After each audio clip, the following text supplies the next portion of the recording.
नमस्कार। Glenn view की राजनीतिक चर्चा में एक बार फिर से आपका स्वागत है। तो आज जो घटनाक्रम हुए हैं उन सबसे कुछ थोड़ा बहुत तो जानकारी आपको होगी ही, तो फिर भी मैं आपको बता दूं जो महत्वपूर्ण घटनाक्रम आज घटे हैं उसमें सबसे पहले आता है कि ममता बनर्जी ने, जहां ईडी ममता बनर्जी के ऊपर रेड मारने गई थी, उल्टा ममता बनर्जी ने ईडी के ऊपर रेड मार दी। दूसरे घटनाक्रम में जो तुर्कमान गेट पे चल रहा है, जो अतिक्रमण हटाया गया, उस पर क्या बवाल चल रहा है, उस पर हम लोग एक विशेष चर्चा करेंगे। तीसरी चर्चा होगी वापस से यूपीएसआईआर में जो 2 करोड़ 89 लाख नाम कटे हैं उसके ऊपर एक चर्चा होगी। और चौथा, एक बहुत ही दर्दनाक हादसा हुआ है। हमारे उद्योगपति अनिल अग्रवाल थे, वेदांता ग्रुप के मालिक, उनके एकमात्र पुत्र अग्निवेश जी का आज निधन हो गया, उस पर हम लोग एक चर्चा करेंगे। तो चलिए शुरू करते हैं। सबसे पहले ममता बनर्जी। आज क्या हुआ ममता बनर्जी के ऊपर? ममता बनर्जी के ऊपर क्या मतलब, इनके ही सारे आईपैक एक है जिसको आप लोग भली भांति जानते होंगे। ये प्रशांत किशोर वाला, ये वही कंपनी है जिसे छोड़ के, हालांकि उनकी ही कंपनी थी, छोड़ के क्या है, इसके बाद इन्होंने एक प्रतीक जैन नाम के आईआईटी बॉम्बे से पास आउट थे, वो ये कंपनी चला रहे थे। प्रशांत किशोर राजनीति में आ गए थे जनसुराज पार्टी बना के। तो आईपैक को अभी बंगाल में, इस बंगाल चुनाव का फिर से कार्यभार, देख रेख का, वोटर मैनेजमेंट और जो भी राजनीतिक चीज़ें होती है उनमें कैसे क्या मैनेज करना है, इसके लिए उन्हें यह कार्यभार सौंपा गया था। पूर्व में भी उन्हें दिया गया था। लास्ट टाइम 2021 में भी प्रशांत किशोर ने ममता बनर्जी के साथ, जब वो पूर्ण रूप से इस ग्रुप में थे, तो उन्होंने कार्य किया था। इस बार क्या हुआ है कि इनके जाने के बाद, जब से प्रशांत किशोर ने अपनी पार्टी बना ली है, उन्होंने आईपैक छोड़ दिया था। अब उनका कार्यभार ये प्रतीक जैन साहब संभाल रहे थे। तो ममता बनर्जी ने फिर से इन्हें इस साल के विधानसभा चुनाव के लिए उन्हें एक कार्यभार सौंपा। उसी सिलसिले में उनके ऊपर रेड की गई थी। रेड में बात क्या थी कि कोयला, वहाँ कोल इंडिया का भी प्लांट है और सारे कोयले से रिलेटेड जितने भी कंपनियां काम करती हैं, उनके मेजरली कंपनियों के हेड ऑफिस कलकत्ता में है। जो अपना कोल इंडिया है उसका ऑफिस राजरहाट में है। तो इन लोगों में कुछ घपले घोटाले की बातें चल रही थी और इसमें इनके जो भतीजे हैं अभिषेक बनर्जी, उनका भी नाम आ रहा था। तो इसी सिलसिले में ईडी ने उनके सॉल्ट लेक सिटी वाले ऑफिस पे छापा मारा था, अन्य जगहों पे भी मारा था। तो सॉल्ट लेक सिटी वाला मुख्य रूप से था। अब उस छापे में क्या हुआ, जैसे ही इसकी भनक लगी, ममता बनर्जी स्वयं अपने दलबल के साथ, साथ में पुलिस कमिश्नर भी थे, उनको लेकर आती है। और ये जो भी 5-6 अधिकारी जो भी रहे होंगे, उन सबको इन्होंने बंदी बना लिया। उनके हाथों से फाइल ले ली गई। उनको जो भी जिस तरह का भी परेशान किया गया या अरेस्ट कर लिया गया, इस तरह से, एक तरह से आप कह लें कि ये रेड मारने गए थे और ममता बनर्जी ने इनके ऊपर ही रेड मार दी। अब बात ऐसी है कि ये एक संवैधानिक संस्था है, इसका काम ही है, ईडी का काम ही है ये इन सब चीज़ों पे। हालांकि हर एक राजनीतिक पार्टी इसका लाभ उठाती है, लाभ हो हानि हो जो भी हो, उनका ये काम है और वो ये काम कर रही थी। मेरा ये मानना है, कोई भी दल हो, वो ईडी, सीबीआई, इन सब चीज़ों का उपयोग दुरुपयोग सब करते ही रहते हैं, इसमें कोई नई बात नहीं है। विधानसभा चुनाव होने हैं, तारीखें बस आनी बाकी है। एसआईआर वाले मुद्दे पे आपने देखा ही कितना हो हल्ला मचा। तो एक तरह से ये देखने में समझ में आ रही है बात कि ममता बनर्जी अंदर अंदर बहुत ही परेशान चल रही है। पूर्व में भी ऐसी घटनाएं हुई है, ये पहली घटना नहीं है। इससे पहले भी ममता बनर्जी ने एक बार किया था। और फिर आप लोगों को पता ही है वो शाहनवाज वाला किस्सा, 24 परगना, और वहाँ पे क्या हुआ था संदेश खाली में, भली बात ही आप लोग इससे रूबरू होंगे। वहाँ पे तो सर फोड़ दिए गए थे अधिकारियों के। तो अब संविधान का समझ में नहीं आ रहा है कि आखिर ये कैसे ये प्रदेश चलेगा। 2 मुख्यमंत्री हैं, एक ममता बनर्जी और एक स्टालिन। ये किसी भी संवैधानिक संस्था को मानने के लिए तैयार नहीं है। ये हर बार का इनका हो गया है। जब भी आप देखो कोई भी संवैधानिक संस्था इनके यहाँ काम करने जाती है, उन्हें ये परेशान करते हैं। हालांकि एक तरह से इनके अंदर ये डर की भावना है और ये डर सामने आ रहा है। पर जनता में मैसेज क्या जाता है? जनता दोनों तरफ से सोचती है। एक तो इनका ये सोचना है कि ये अमित शाह या प्रधानमंत्री ममता बनर्जी इतनी दमदार है कि इनको भी बिल्कुल भी भाव नहीं देती, इनके किसी भी उसको नहीं देती। वहीं अमित शाह स्वयं गृह मंत्री हैं, उनका पता नहीं वो क्यों चुप्पी साधे बैठे हैं। या तो वो चाहते हैं लोकतांत्रिक तरीके से इन्हें हरा के ही आया जाए, वरना इतने में तो, अगर पूर्व में आपने देखा होगा, किसी भी तरह से ऐसी कोई घटना आती है तो बहुत बड़ा बबेला खड़ा हो जाता है। तो अभी अब जनता दूसरे तरीके से कैसे सोचती है, उसे अब तक ये लग रहा है कि पिछले बार 2021 में जिस प्रकार से जिन्होंने भाजपा को वोट किया था बंगाल में, उनकी बड़ी दुर्गति हुई। वहाँ लोगों ने मारपीट, हिंसा, हर तरह के काम हुए। तो अब जनता के अंदर वो कॉन्फिडेंस आ ही नहीं रहा है कि अगर ये साथ नहीं देंगे, चाहे अमित शाह हों, नरेंद्र मोदी हों या बीजेपी पार्टी के बाकी लोग, वहाँ के जो लोकल नेता हैं, शुभेंदु अधिकारी हैं, अगर ये लोग वो कॉन्फिडेंस नहीं दिला पाएंगे, तो फिर मुझे नहीं लगता कि बंगाल में इतना सब कुछ करने के बाद भी बीजेपी का आगे कुछ हो सकेगा। दूसरी बात, वही ममता बनर्जी अपने सारे लोगों में ये मैसेज देने में कामयाब रही है कि मेरे लिए ईडी, सीबीआई और चाहे कितनी भी बड़ी से बड़ी संस्था आ जाए, मैं उन्हें कोई भाव देने नहीं जा रही, उन्हें मैं पकड़ के वापस यहीं बंदी बना लूँगी। अब जनता में बड़ा या तो गंदा मैसेज जाता है, लेकिन जो अलग तरह के लोग हैं जो इन सब चीज़ों के सपोर्ट में खड़े रहते हैं, उन्हें लगता है कि जब तक ममता बनर्जी है तब तक मेरा बाल बांका नहीं हो सकता है।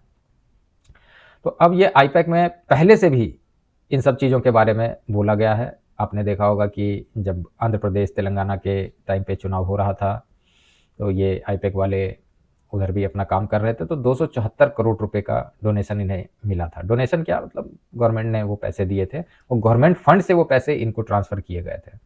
बहुत बवाल मचा था, चंद्रबाबू नायडू ने इस विषय को उठाया भी था और उसके पीछे भी जांच पड़ताल हुई थी, लेकिन फिर ठीक है, शांत हो गई चीज़ें। चंद्रबाबू नायडू जीत गए, वो मुख्यमंत्री बन गए, इसके बाद चीज़ें शांत हो गई।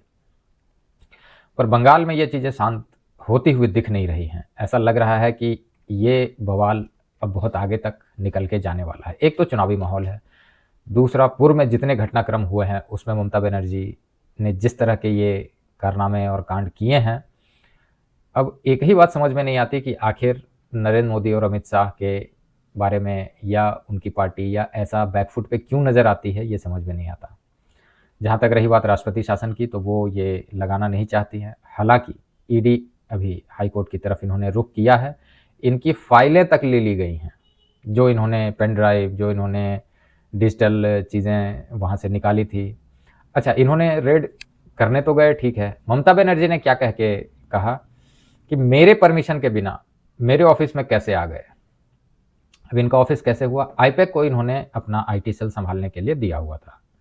अब इस वजह से ये मान के चल रही हैं कि ये हमारा ही ऑफिस है, ये मेरे लिए काम कर रहे थे, हमारा आईटी सेल देखते थे और तुमने इनके ऊपर रेड की है, तो इनके लिए बहुत बड़ी बात हो जाती है। और इन्होंने वापस से, आप खुद सोच लो कि पुलिस कमिश्नर के साथ, पूरे दलबल के साथ ये आती हैं और file, pen drives, hard drives उनके हाथ से छीन लेती है।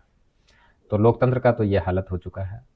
अब आगे भविष्य में क्या होता है, ये तो देखने वाली बात होगी, पर कुछ जनता ज़रूर इन चीज़ों को याद रखती है। और जिसने भी लोकतंत्र को कुचला है, चाहे वो इंदिरा गांधी हो या अन्य बड़े से बड़े नेता, जिसने भी इन चीज़ों को कुचलने की साहस, दुस्साहस दिखाई है, उनका हश्र बहुत ही बुरा हुआ है। इंदिरा गांधी के बारे में आप सभी जानते हैं, जब आपातकाल लगा था, जनता ने किस मोड़ पे उन्हें लाके खड़ा कर दिया गया था, अपना चुनाव भी हार गई थी। हालांकि बाद में वो वापस से प्रधानमंत्री बनी और दोबारा कभी ऐसा कुछ भी करने का दुस्साहस उन्होंने दोबारा नहीं किया था। तो खैर, भविष्य के गर्त में क्या छिपा है ये तो ऊपर वाला ही जाने, लेकिन ये तो तय है कि ममता बनर्जी या तो बहुत ही, ये आप जब बहुत डरे होते हो ना, तो आप फिर सोचते हो कि ठीक है, आखिर मेरे पास खोने के लिए क्या है, एक सत्ता है, मैं वो खो दूंगी। एक और चीज़ आप जान लीजिए, एक बारी ममता बनर्जी के हाथ से सत्ता गई तो जेल के सलाखों के पीछे ही दिन बीतेंगे। जयललिता का क्या हाल हुआ था आपने देखा ही, वही हाल कुछ ममता बनर्जी का भी होने वाला है। शायद इस वजह से वो डरी हुई हैं और वो चाहती हैं कि जो उनके वोटर्स हैं, जो सपोर्टर्स हैं, उनके अंदर ये बात, ये भावना ना जाए कि बीजेपी वाले, भाजपा वाले कुछ ऐसा कर सकते हैं। वो सिर्फ ये दिखाने की कोशिश कर रही हैं। खैर, भविष्य में क्या होता है ये देखने वाली बात है। चुनाव दिनों दिन नज़दीक आते जा रहे हैं, एसआईआर में इतने नाम कट चुके हैं, हालांकि कुछ नाम वापस से जोड़े जा रहे हैं, जो सही पाए जा रहे हैं उनके नाम जुड़ रहे हैं। बहुत ही टफ होने जा रहा है ये। भाजपा वाले अपने माइक्रो मैनेजमेंट में लगे हैं, लेकिन कितना सक्सेस उन्हें मिल पाता है ये देखने वाली बात होगी। बाकी अमित शाह और नरेंद्र मोदी की चुप्पी अब तक समझ में नहीं आती। बड़े बड़े नेता पश्चिम बंगाल का दौरा लगा रहे हैं, चुनाव में 2 महीने और बचे हैं, देखिए तब तक क्या होता है।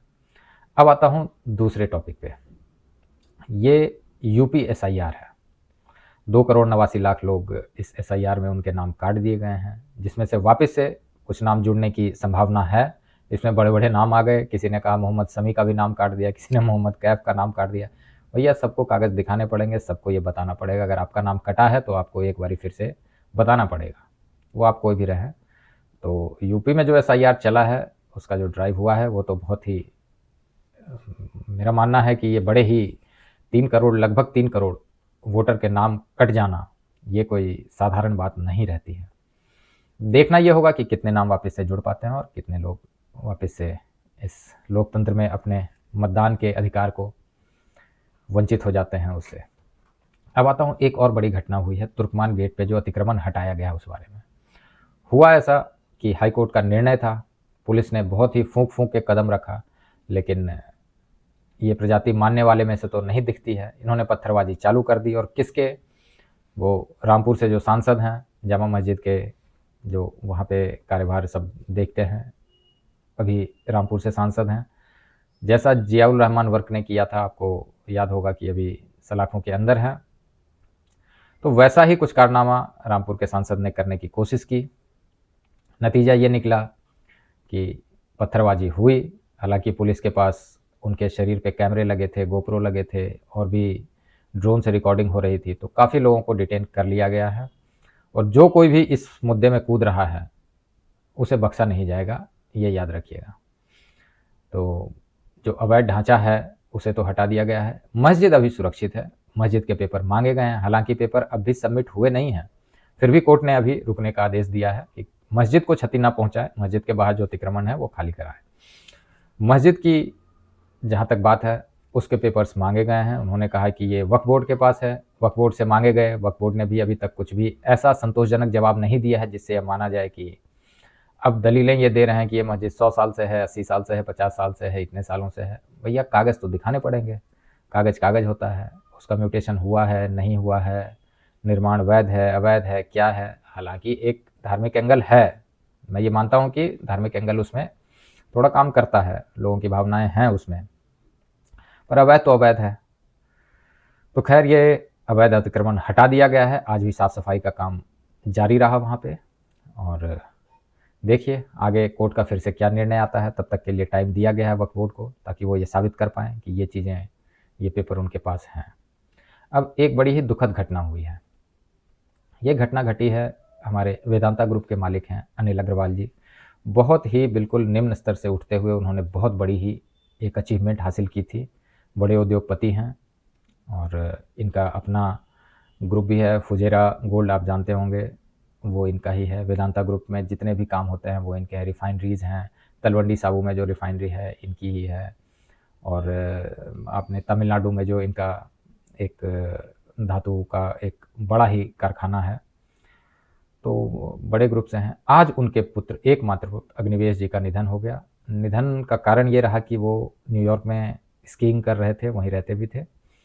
तो स्कीइंग की वजह से उन्हें कुछ चोट लगी थी पुर में, और वो चोट इतनी गहरी हुई कि आज उन्हें हार्ट अटैक आया और हार्ट अटैक आने से उनकी आज दुखद मौत हो गई। तो एक भावी उद्योगपति तो थे, उनके पुत्र थे, पर एक भावी आने वाले समय में संभावनाएं, उनसे उम्मीदें बहुत ज़्यादा थी। देश के लिए इतना कुछ कर रहे थे, समाज के लिए काफ़ी कुछ करना चाहते थे। उनका एक बहुत पुराना, अगर कभी आपने गूगल किया हो या पढ़ा हो, तो उन्होंने कहा था कि भारत का कोई भी बच्चा भूखा नहीं सोएगा, मैं उस दिशा में कार्य कर रहा हूँ। इनकी एक खासियत थी कि ये अपने कमाई का 75% वापस समाज को लौटा देते थे। बिहार के एक छोटे से प्रांत से निकल के पूरे देश के विश्व पटल पे छा जाने तक का कार्य इन्होंने अपने दम पे, अपने बलबूते पे किया था, अकेले दम पे। तो इनके घर में अगर ऐसा कुछ हुआ है तो पूरा देश शोक की लहर में डूबा हुआ है। और होने को तो कोई नहीं टाल सकता है, ये सत्य है, पर हमारी उम्मीदें हैं कि भगवान उन्हें इतनी शक्ति दें कि वो इस दुख की घड़ी में, इस दर्दनाक हादसे से जो भी पीड़ा उन्हें हुई है उसे वो सहन कर सकें और भगवान उन्हें अपने श्री चरणों में स्थान दें। हालांकि अभी कुछ दिन पहले ही, अगर न्यूज़ आप फॉलो करते होंगे तो आपने सुना होगा कि इनके पिताश्री जो अनिल अग्रवाल जी हैं, उनके पिताश्री का भी निधन हुआ था अभी पूर्व में, और एकदम से। तो ये एक बड़ा दुखद ही समाचार है, जिसमें एक मतलब देश के जाने माने उद्योगपति का ऐसे चला जाना पूरे देश को दुख से भर देता है। तो चलिए इस दुख की घड़ी में हम लोग तो सांत्वना के अलावा और कुछ नहीं कर सकते हैं, तो हमारी पूरी संवेदना है उनके परिवार के साथ। और जो उन्होंने मैसेज लिखा है वो एक बारी आप लोग ट्विटर पे या फेसबुक पे हैं तो उनके पेज पे पढ़िएगा।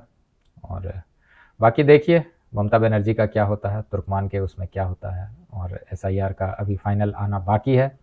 तो तब तक के लिए देखते रहिए। राजनीतिक पटल पे काफ़ी सारे घटनाक्रम ऐसे हो रहे हैं जिसमें कुछ भी संभव हो जा रहा है। आपने देखा ही अभी ट्रंप ने कैसे एक राष्ट्रपति को, वेनेजुएला के लोकतांत्रिक देश के राष्ट्रपति को उठा लिया। ठीक है, वो वामपंथ से थे या जो कुछ भी कारण हो, पर उठाना तो गलत ही था। इस तरीके से तो नहीं कर सकते आप एक लोकतांत्रिक देश में। वो भी अभी प्रकरण चल ही रहा है।